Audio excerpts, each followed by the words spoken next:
Hi, I'm Dustin Abbott, and I'm here today to give you my video review of the Tamron 50-300mm f4.5-6.3. This is the Di3 VC VXD lens, and I'll tell you what all of that means in just a moment.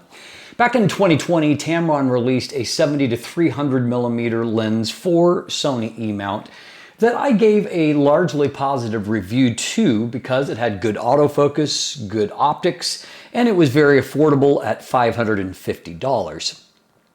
I did wish in that review for image stabilization, a zoom lock to prevent some zoom creep on it, and better corner performance on the wide end of the zoom range. Tamron clearly heard those requests, and they are back with a new and improved lens in 2024, though in this case, they've done a whole lot more than just my wish list. We've now got image stabilization, their VC. We've got a bigger zoom range going as wide as 50mm rather than 70mm. We have an improved and faster autofocus system. We have better optical performance. We have more features. We have a zoom lock, and we even have a 1:2 macro mode. The price has increased to $799 US, but in many ways, I think as we're going to see, this is an interesting alternative to Sony's excellent 70-200mm f4G macro lens that I gave my Zoom Lens of the Year award to back in 2023. And this lens costs a whopping $900, less than that one. So is this lens worth considering? That's what we're here to explore in today's review. Today's episode is brought to you by the Fantom Duffel, a new unique convertible duffel bag that starts as a compact packable case that easily fits into your luggage or carry-on bag, but then converts into a 35-liter duffel. The exterior is made of 1680D ballistic nylon, which is tough and weatherproof. The interior has a high-visibility reflective finish that allows you to easily see what's inside, even in a dim hotel room. A large foam pouch on the side has a cable pass-through to allow for charging, and the removable straps use a fidlock system to easily and securely connect them. I've been using it for the gym, and it has room for my water bottle, a change of clothes, a basketball, my massive shoes, a towel, and a charger for my cell phone. Visit store.fantomwallet.com to check it out and use code DUSTIN20 for 20% off when you're ready to check out. So I promised I would break down what all of those letters mean in the description of the name of the lens itself. And so very quickly, Di3 is Tamron's rather obscure designation for mirrorless-based lenses. And so in this case, Di3 being full-frame mirrorless design. VC stands for vibration compensation, which is their name for their optical stabilization system in lens. And then VXD stands for voice coil extreme torque drive. Again, a rather wordy word for name for a high thrust, high torque, linear type focus motor that is the autofocus system in the lens itself. Now, as noted, we have an increased zoom range. We saw Tamron do this with their typical 100-400mm formula, bringing us a 50-400mm, which obviously is even bigger zoom ratio, 8x zoom ratio. That lens, however, is about $500 or $600 more than this one and considerably larger and heavier. But in this case, adding that additional 20mm to the zoom range really does open up the possibilities for what you can do with the particular lens. You can go from as wide as this to as tight as framing as this at 300mm. So obviously, as you can see from these series of images, that's a whole lot of focus possibilities, framing options within one zoom range. It's a very versatile zoom range, and I really appreciate it, particularly when it comes in as small a package as what we're getting here. As noted, we do get the vibration compensation system here, and so lens-based stabilization to augment what you get in camera if you happen to have a camera with IBIS. Now, a few notes on that. Number one, there is no SEPA rating that is given by Tamron, which tells me it's probably not top tier in terms of stabilization performance. It seems to work in conjunction with the camera-based stabilization system. And the reason why I say that is that there is actually no on-off switch for the vibration compensation on the lens itself, meaning that if you turn IBIS on in camera, it turns on. If you turn it off in camera, in theory, it turns off, though I suspect what happens is that it's probably a smart system to where it's kind of on all of the time. However, it does definitely make a difference. And so here's what it looks like without stabilization turned on at 300 millimeters handheld. This is 1/20th of a second. And then here's what it looks like with stabilization turned on. Obviously a pretty huge difference.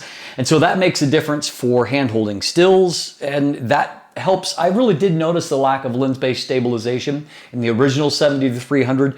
Definitely an improvement here. And obviously it also helps with your shooting handheld video footage as well. And that's going to be really useful, and it helps to augment that macro mode. And so even when you're shooting video, it is possible to get really close to your subject and stay pretty stable at the same time. And so it is certainly very welcome to have here.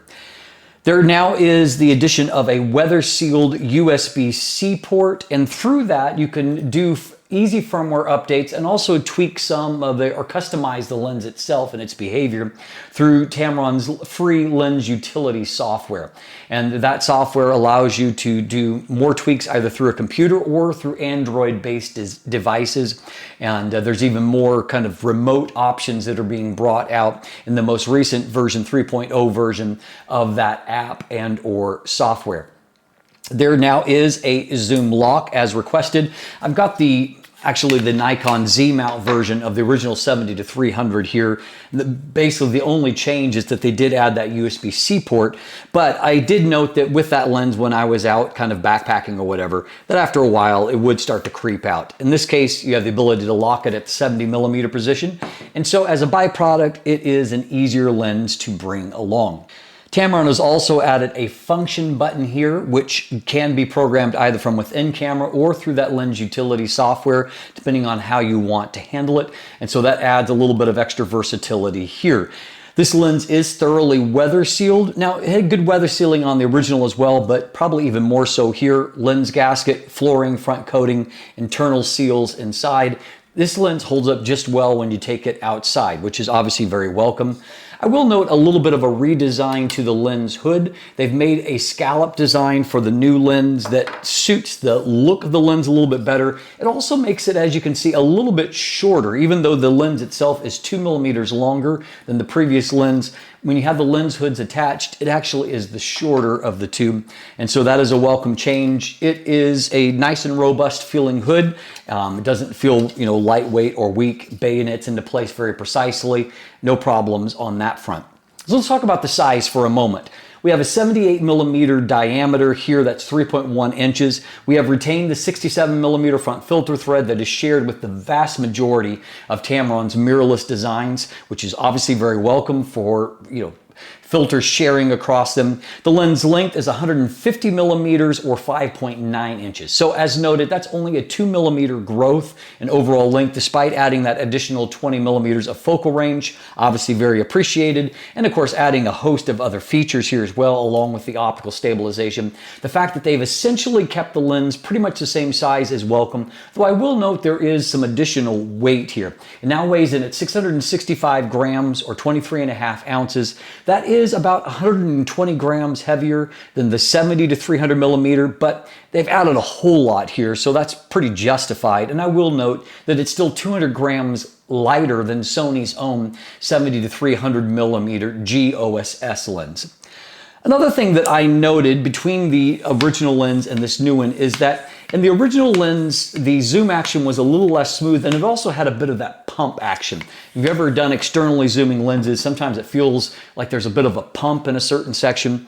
And for me, that feels like it's potentially sucking air and dust into the lens barrel. In this case, we have a smoother, more precise zoom action with none of that sucking action. I also note that the focus ring feels better. The original design, both the focus and the zoom ring were flush. And so particularly the manual focus ring was hard to feel, and it doesn't feel very good either. The zoom ring is obviously really, really wide. It's a little bit narrow here, but because they have added more sculpting to the lens barrel itself, for one thing, the new lens actually looks a little bit narrower, though it's not. but it also is much more ergonomically pleasing. The manual focus ring is much easier to find. In fact, I really like the scallop design and how it holds out because it fits perfectly into the way that I would grab and support this, which means that the custom button is right there at my thumb. There's this kind of scallop section that kind of naturally sits there. And on the other hand, I can even engage the zoom lock with just that one hand, say if I was putting it back onto some kind of carry system. So that is much appreciated. And it also means that there's a little bit of a kind of a scallop forward that allows that zoom ring to also fall very smoothly to hand. This is it's subtle changes, but they make for a much more ergonomically pleasing lens to use. I will also note that, like before, there is no tripod ring or tripod collar included here. It's not compatible with teleconverters either, but to be fair, basically that is a very, very rare feature on any kind of 70-300mm zoom anyway. And so it's not like Sony's own has either one of those things, despite being considerably more expensive. Now, there is one area where there is a little bit of a step back relative to the original 70-300, and that is that this lens is a little less bright, and so it loses aperture values. It has the same basic range, F4.5 to F6.3 on the telephoto end, but it gets to the smaller apertures a little bit faster. So to give you the breakdown of that, it's F4.5 from 50 to 70 millimeters, whereas the original 70-300 millimeters, it was 112 millimeters before it hit F5. In this case, we're hitting F5 starting at 71 millimeters and only holding it through 101 millimeters, whereas the older lens held it all the way through 154 millimeters. In this case, we're going to at 102 millimeters, we're at f5.6. We hold that till 181 millimeters. The old lens got you all the way to 241 millimeters before hitting f6.3. Obviously, this one hits it at 182 millimeters. And so from 182 millimeters to 300 millimeters, f6.3 is your maximum aperture. So it's a little bit less bright. You know, and I think it maybe compensates for that a little bit by having lens-based stabilization, so it's going to be a little steadier to handhold, but at the same time, I do need to point out that it is a little less bright and a little bit less light gathering compared to the old lens. Now, one of the final features I want to highlight is the improved close focus capabilities. This lens is better at close focus, both at the telephoto and at the wide end, and particularly on the wide end. So on the telephoto end, you can focus as closely as 90 centimeters, and you have a very high 0.32 times magnification. That's enough to obliterate backgrounds pretty easily.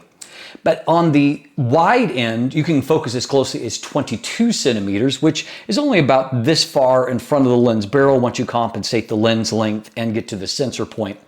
And there, however, you can achieve a very high magnification of 0.50 times.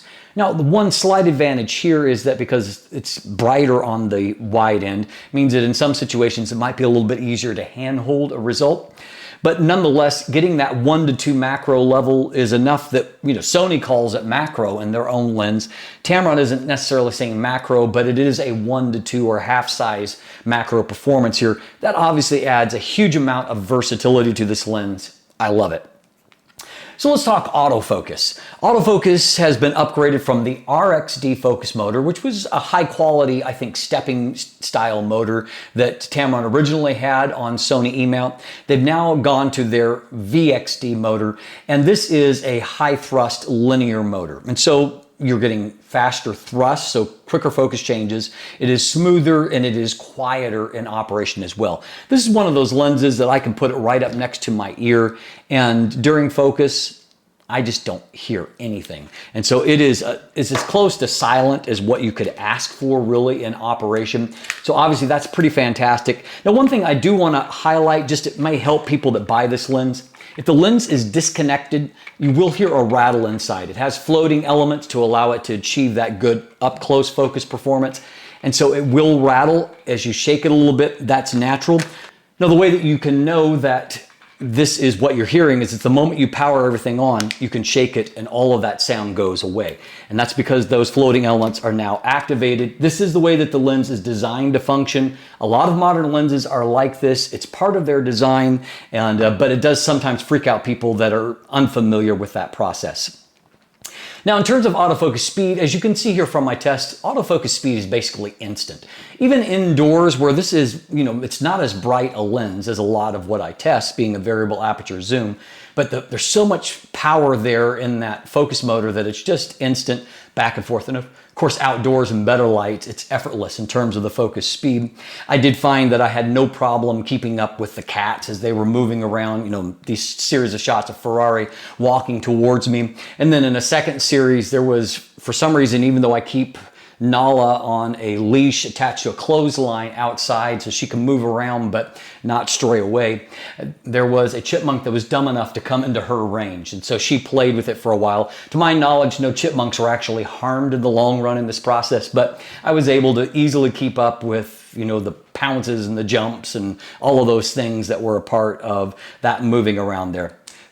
Accuracy is excellent here, and I was able to focus with precision. In fact, this shot stood out not because it was special, but because up in the air, I was out trying to capture birds, which you'll see no bird shots. None of them showed up, but I was on the beach and I noted just a little bit of fluff up in the air. So I was kind of curious, and so I zoomed in on it 300 millimeters, focus immediately locked onto it, and I could see that there was, in fact, like a fishing line that was stretched in between two trees with a little bit of maybe leftover from a lure on there, or just from a bird, some fluff caught on that line. So anyway, the fact that it locked onto that was pretty impressive to me, considering it was a tiny little amount to lock onto just up against just a sky backdrop. So it was pretty cool there.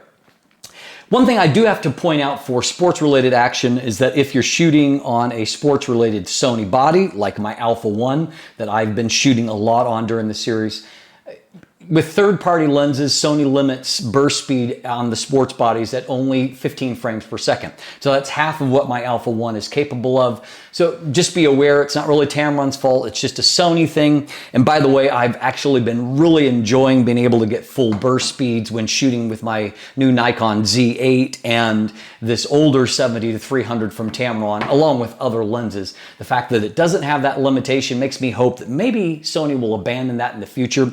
And it also makes me very interested in this new lens coming out on Nikon Z mount, because it'll be even more fun to use there.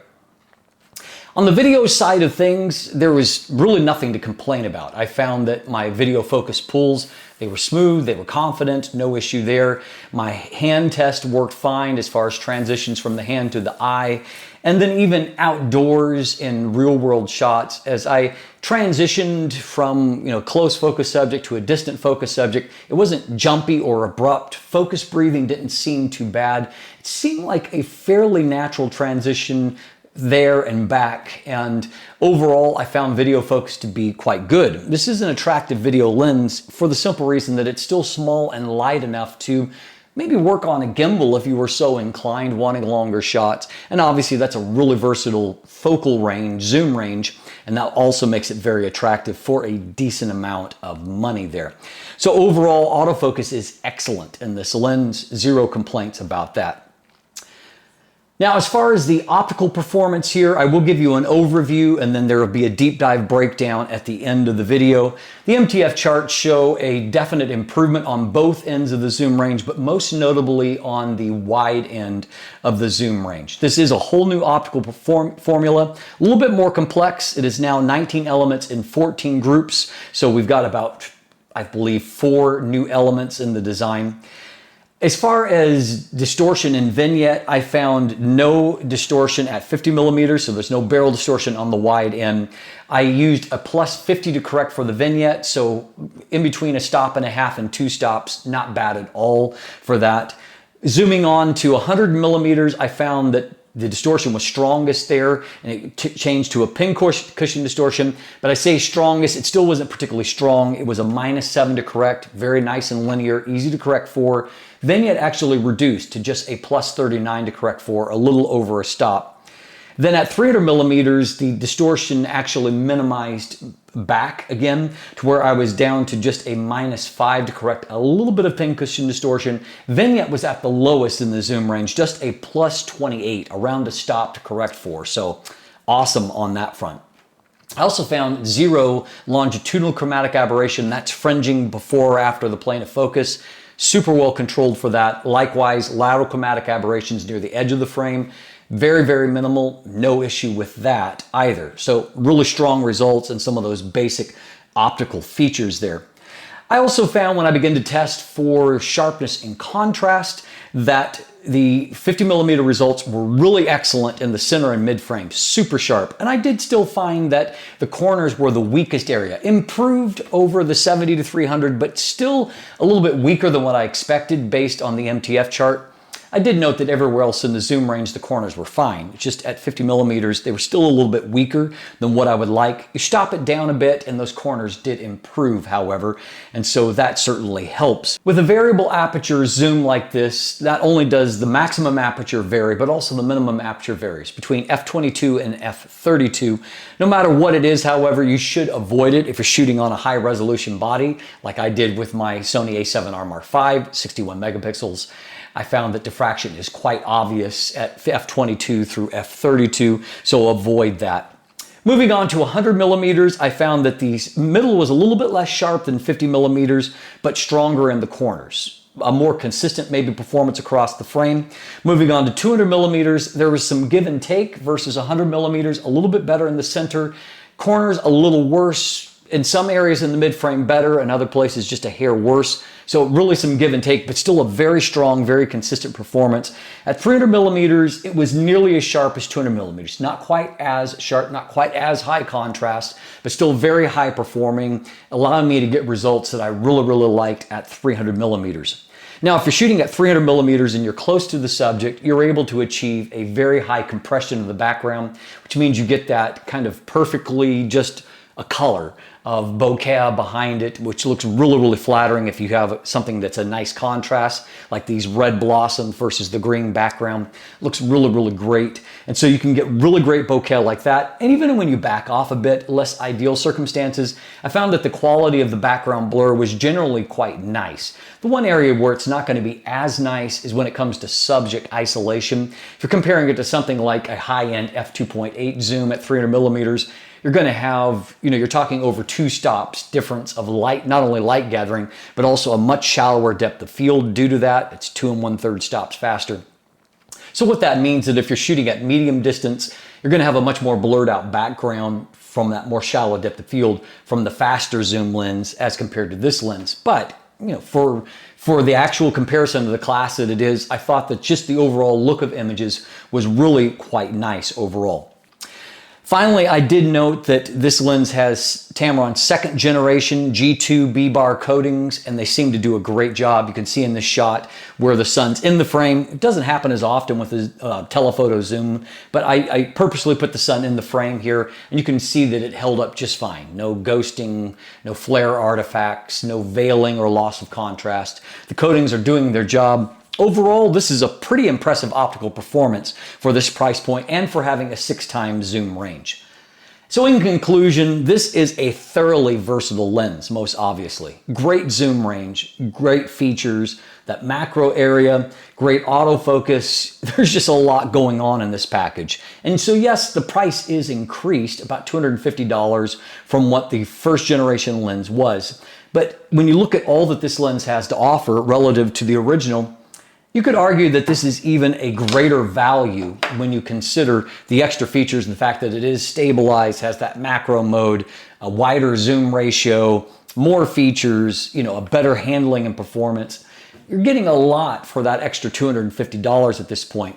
And in many ways, I think that it does a lot of the similar things to the very excellent Sony 70-200mm f4 macro G OSS lens. I loved that lens, but the truth of the matter is you've got a bigger zoom ratio here, A slower maximum aperture, and that does have a difference, but you also have that similar 1 to 2 times macro. You've got image stabilization. You've got a lot of great stuff going on here. So this is a lens that I think is going to be a really convenient one to use when backpacking, when going out where you're wanting to have some zoom, but you also want to still travel relatively small and light.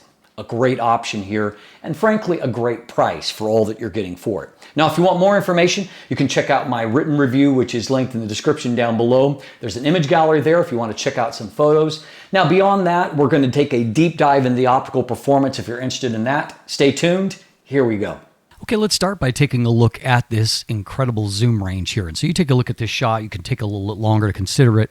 You can see at 50 millimeters that we've got beautiful detail, all throughout the frame here. It looks fantastic.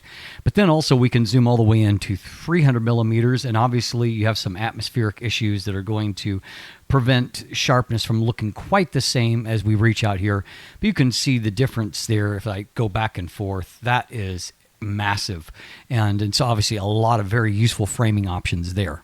So as far as vignette and distortion at 50 millimeters, you can see I didn't end up correcting anything. I tried doing very minor corrections either direction, actually created distortion rather than eliminate it. So this is left at a 0. I used a plus 50 in the corners to correct the vignette. You can see it all corrects very easily, and of course there is a correction profile where you don't have to do what I've done. I moved towards the middle of the zoom range, here 138 millimeters, to see how it behaved in the middle. You can see this is the strongest amount of distortion. We have some pincushion distortion here that required a -7 to correct for. You can also see here on the right side, this is just the manual correction. Very nice and linear, corrects perfectly. Vignette reduced a little bit to a plus 38, and so very easy to correct for that. Then finally, at the telephoto end, you can see that the pincushion distortion has reduced. It's now a -5 to correct for, and the vignette is really insignificant, a plus 28, which frankly is one of the lowest figures that I've ever had to correct for. So, I mean, pretty fantastic on that front. Longitudinal chromatic aberrations are basically perfectly controlled. You can see no evidence of fringing either before or after the plane of focus. There's nothing to complain about there. And if I jump over to a real-world example, you can see here that along the plane of focus, everything is fine. As you transition towards defocus, there's really no fringing there. We can look down here and see no fringing marring the white edges of this, so great job on that point. Likewise, when it comes to lateral chromatic aberrations near the edge of the frame, there's no correction here, but you can see there's not really any fringing to see. Tamron has basically eliminated all fringing on this lens. So that leads us to pretty good expectations for optical performance. And here we're going to look at 61 megapixels on a Sony a7R Mark V. I'm going to show you results at 200%. And so this is a more extreme torture test than what you're going to encounter in real world work. That's just what I do. So taking a look in the center of the frame, really, it's basically perfect. Very high contrast, very high detail, even at f4.5 here, 50 millimeters. Mid-frame is likewise flawless, and that's true if I look here, if I look here, and if I look up in this area. Everything looks really, really great. Now, as I get all the way down to the corners, you can see that the corner contrast and detail just isn't quite as good. Not bad by any stretch of the imagination, but not nearly as good. And if I pop up to the upper left corner, it's about the same. So it's not like a centering or a tilting issue. It's just what we're getting out of this lens in terms of performance. So if I look at a stop-down f5.6 version on the right and compare it to the f4.5 on the left, you can see there is a little bit more contrast and detail in the center of the frame, though, again, it was already pretty much perfect. Same here in the mid-frame, just a hair better. Down in the corner, the results are just less apparent. I think there is a very minor improvement, but you don't see much of it. There is a hair more from f5.6 to f8, but it never looks exceptional. Over on this side, I thought that this result is starting to look pretty good here, but at f8 on the left side of the frame. But, overall, as you get towards the edges, it's just not as impressive at 50 millimeters, though we did see out in that real-world shot that corner performance looked just fine on a real-world landscape shot. Now, on high-resolution bodies, diffraction in particular is an issue. At f11, we're still holding our own, just a little bit of loss, but by f22, which is minimum aperture here, by 300 millimeters, it's f32. You can see the image is really softened due to the effects of diffraction. Now, if we compare 50 millimeters to 100 millimeters, you can see in the center of the frame, it's close, but I favor the 50 millimeter result. If we look at the mid-frame, the results are very, very similar, but again, very, very minor favor towards the 50 millimeter result. But then if we go to the corners, the opposite is definitely true. Corners look really great here at 100 millimeters, much better than what they do at 50. Now, if we compare the 100 millimeter to the 205 millimeter on the right, we can see that in the mid-frame, I would say there's a slight uptick in progress for the 200 millimeter as far as the center performance. Mid-frame performance is very, very similar. Just not a lot to distinguish the two. We'll look over here to see if there's much of a difference. To me, it's very, very slightly better at 200 millimeters. And then the corners are better than at 50 millimeters, but not as good as what we saw at 100 millimeters. But overall, a really consistently strong performance at 200 millimeters. So then if we compare 200 millimeters to 300 millimeters, you can see that the center still looks good, but it is softer than what we saw at 200 millimeters. So a mild regression there. The mid-frame, there's less of a regression, though there is a little bit there. If I look down in this zone near the edge of the frame, we can see again, it's a very, very mild amount less, but not by much. Over on this side, I would say that 300 millimeters looks pretty good to me. Not really any kind of regression that I can see there. Likewise, in this zone, looking good. And up in this left corner, I would say it is very close, about the same. So, I mean, there's some give and take there across the frame, but the point is that 300 millimeters remains pretty strong. So here is what minimum focus distance looks when you're shooting at the 300 millimeter end. My focus area is this zone over here, and you can see that it looks quite good up close. And then at the 50 millimeter point, you can see the magnification is higher. The plane of focus isn't not as flat as at 300 millimeters, but we can also see that the contrast and detail is optimized for up close work at 50 millimeters. So you're actually going to get better detail here at 50 millimeters. A macro-ish shot like this at 50 millimeters is pretty impressive. I mean, it's not as good as a dedicated macro lens, but that is really great detail for up close. And I will note this is a handheld, not a tripod-based shot here. Here's a handheld 300 millimeter shot at f6.3. And once again, if you take a look at this at a pixel level, it looks pretty fantastic, really. And stepping back for a moment, the amount of detail and contrast and then the blur of the background, really pretty impressive overall. And here's how the same scene looks composing a little bit differently. Here at 50 millimeters, I could get closer than this, but this gives you an idea for comparison. Bokeh looks pretty soft, and then stepping back and shooting at 300 millimeters, you can see that the background is compressed even further. But, in both cases, it's a good look at the same scene, and so overall, I'm impressed with those results. Another shot here at 300 millimeters, and I'm nowhere near minimum focus distance here, but you can see that the look of the overall image is really nice. I'm impressed with that. I also really love this image of Ferrari for a couple of reasons. First of all, 300 millimeters f6.3, the amount of detail there is fantastic. But look how good focus has done, focusing on the eye through the layers of grass to get to that eye. You can see that the focus is perfect right there on the eye itself, not somewhere else. And so really impressive end results. A look at this shot that I showed you for flare resistance. It was small on screen before, but now you can see if we look up at the area of the sun, there's a couple of little tiny dots there that you really can't hardly see. You can see the sparkle off of the water. There's no fringing around that. There's great detail, no loss of contrast. Those B-bar coatings are doing a great job. 9 aperture blades here, so we're stopped down and we're getting what would be an 18-pointed sunburst or sun star effect, and really it doesn't look too bad. one final shot that I'll show you from a golf course, and had the ability to kind of shoot down towards the golfers here. And you can see that if we punch in to a pixel level, you can see there's just a lot of great detail all throughout the frame, and an interesting perspective that's compressed somewhat due to that long focal length. Overall, this optical performance is really pretty great. Thanks as always for hanging around to the very end of the video, and I hope that the optical deep dive is of some benefit to you and helps you make an informed decision as to whether or not this new Tamron lens is the one you want to add to your bag. I'm Dustin Abbott. Thanks for watching. Have a great day, and let the light in.